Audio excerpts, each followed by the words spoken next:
tukianza tu na mzao mteule, ina maana gani sisi kuwa mzao mteule wa Mungu Baba katika Kristo Yesu? Kifupi tu hii inaturudisha kwenye ile Yohana 1 sura ya 13 ambayo Yohana sura ya 1 mstari wa 13 ambayo inasema kwamba sisi tumezaliwa si kwa mapenzi ya mwili, si kwa mapenzi ya mtu, bali ni kwa mapenzi ya Mungu Baba. Hiyo ikiwa na maana gani? Kwamba sisi ni mzao mteule, kwa maana kwamba kabla ya hata haijawekwa misingi ya ulimwengu, Mungu ameshatuchagua sisi kuwa wana wake kwa sababu sawasawa na uradhi wa mapenzi yake. Ikiwa inaonyesha kwamba Mungu kumbe kabla ya wewe haujazaliwa, usifikie kwamba umezaliwa baada ya mama yako na baba yako kuwa wamekutana, ila ni kwa sababu ya mapenzi ya Mungu Baba. Hata kabla ya kuwekwa misingi ya ulimwengu, Mungu ameshakuona mwana wa Mungu Baba katika Kristo Yesu, umezaliwa ndani ya ufalme wake na amekuita sawasawa na uradhi wa mapenzi yake. Hii ikiwa inaturudisha kwenye Waefeso 1 sura ya 1 kuanzia mstari wa 4.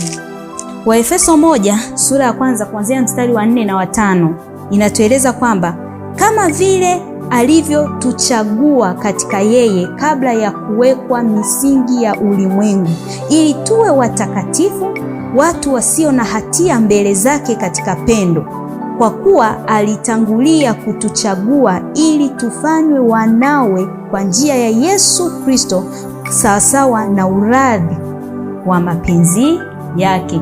Kwa Mungu kabla ya kuwekwa misingi ya ulimwengu ameshatangulia kutuchagua sisi ili tuzaliwe katika Kristo Yesu katika pendo lake. Na kama tunavyojua kwamba sisi wana wa Mungu Baba katika Kristo Yesu tumezaliwa kwa sababu ya upendo wa Mungu Baba, kama ilivyokuwa sababu kuu ya wokovu ni upendo wa Mungu Baba, sasa na Yohana 3:16. Kwa hiyo hapa anatuambia kwamba hapa anasema kwamba kama vile alivyotangulia, kama vile alivyotuchagua katika yeye kabla ya kuwekwa misingi ya ulimwengu.